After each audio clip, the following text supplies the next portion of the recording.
Greetings, fellow horror fans. Well, look at the Hellraiser series now continues on with Hellraiser Deader. Reporter Amy Klein is sent to Bucharest at the behest of her boss, Charles, to investigate a videotape depicting the ritualistic murder and subsequent reanimation of a member of a cult calling themselves the Deaders. Amy tracks down the return address of the tape and discovers the corpse of its sender Marla holding the lament configuration.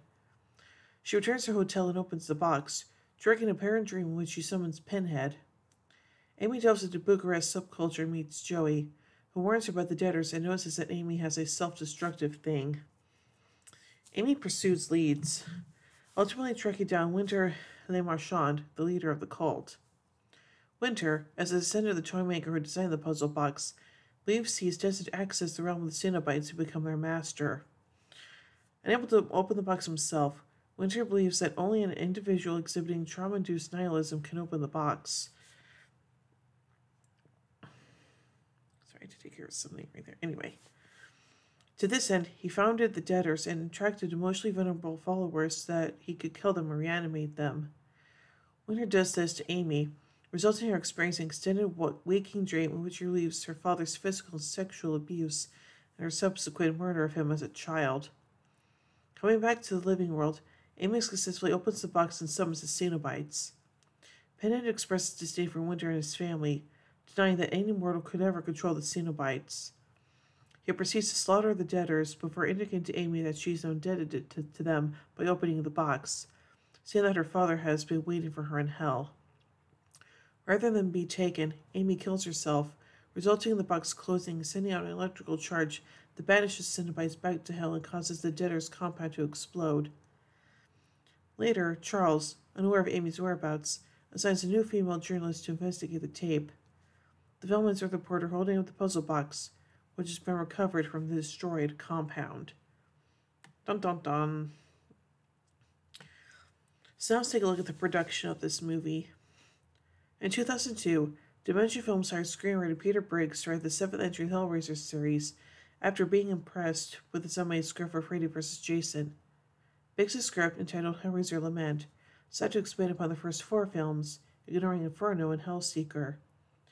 Other potential subtitles were considered Jihad, Nemesis, and the New Order. Briggs' pitch was discarded for being too high budgeted, leading to the studio opting to retool Neil Marshall Stevens' Spectrum Deader, which was submitted to Dimension Films in 2000 during the production of script 13 Ghosts and had been planned to produce by Stan Winston. As in the final film, an entailed newspaper reporter being sent to Romania to cover an underground cult who have discovered the secret of immortality and gain contact with an otherworldly dimension, but did not feature connections to the Hellraiser series.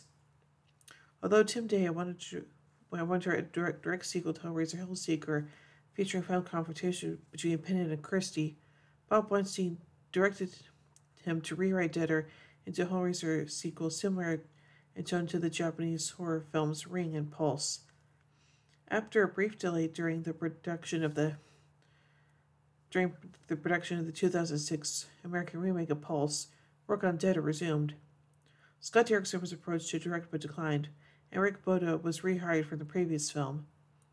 The film was originally rewritten to take place in London and later the Lower East Side of Manhattan.